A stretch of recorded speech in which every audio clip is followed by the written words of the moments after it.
So many students come to me for counseling.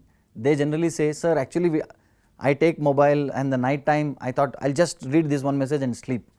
So when I open the mobile phone and that one message I read whatever I wanted to read, after that mind says just go to YouTube and just check any important trending video is there. So then I just try to decide that one video I will watch. The moment I realize that I am spending so much of time, by then it is almost like 3 to 4 hours gone on the bed in the night time.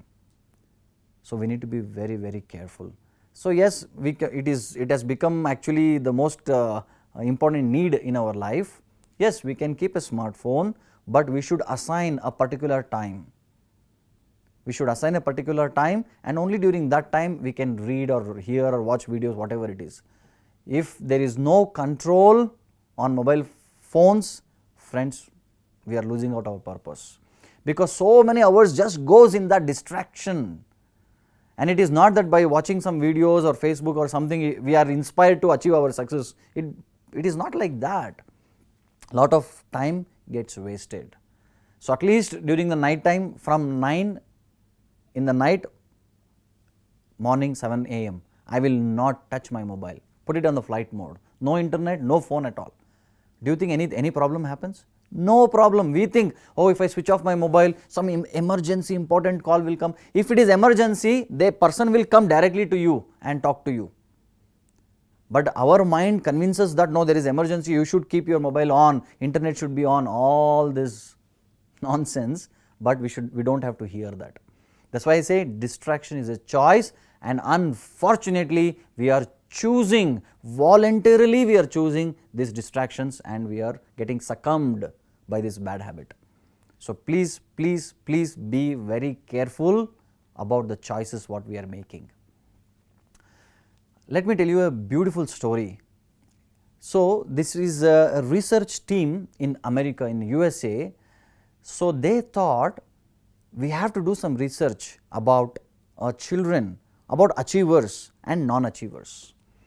So they did a lot of brainstorming meetings, sessions, and finally they came up with a wonderful plan.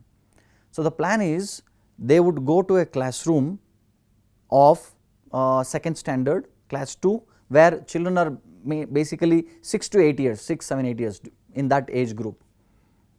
You know what they did? Very, very powerful experiment. So they made almost like 30, 40 students sit in a place. In front of them, they kept couple of 2 chocolates and 2 cakes. Like generally children like to have chocolates and cakes, and this is like every children's favorite. So they kept 2 chocolates and 2 cakes, and they made an announcement. Dear children, now next 1 hour, so they gave 1 hour or 2 hours. So next 1 or 2 hours, these 2 chocolates and 2 cakes will be in front of us. If you want, you can eat it. But there is one very, very special prize. For those who don't eat it, immediately next 1 hour, they will get 4 chocolates and 4 cakes.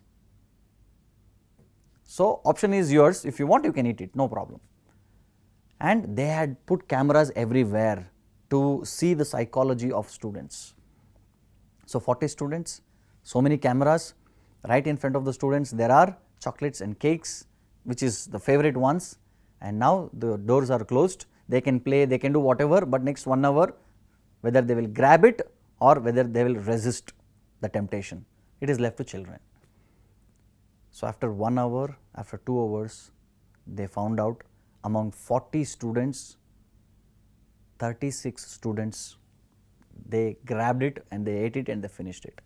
Some students, as soon as the teachers, the research team went out, immediately they grabbed it. They said, who cares, for the 4 chocolates, 4 cakes, I have got it, I will enjoy it. So within few minutes, some students ate it and finished it off, and some students, they waited for half an hour, they thought I cannot control further, so they ate it. And some, about 4 students, they resisted completely. And after 2 hours, when the research team came inside, they appreciated these 4 children and they gave 4 cakes and 4 chocolates, and the students went off. But the research team did not tell the students, but they kept an eye on all the 40 students. So, the entire research team, they followed their life, this 40 students' life for next 25 years. It was a very interesting research. After 25 years of following up, and these 4 students who could resist, they were the very, very successful people in their life, and they call it as grabbers and resistors. So, those children who grabbed it in next few minutes or within that 1 hour, they were called, these children were named as, given a title called grabbers, and these 4 students who did not take it, accept it, they were resistors. So, by this research, the research team came up with a conclusion saying that if a person wants success in their life, they should have that control of the senses, control of the mind. If we do not control, then what happens? We just keep grabbing things, and success does not come just like that, because to get success we need to undergo so many failures. So, to withhold the pain of the failure, one person should have that much of wisdom and maturity. Otherwise, easily they will go for depression and they do not continue what they are supposed to continue. So, this is a beautiful research about the children, resistors and grabbers, and by this we can learn that from childhood, those who have some control on their mind and senses, they can achieve a lot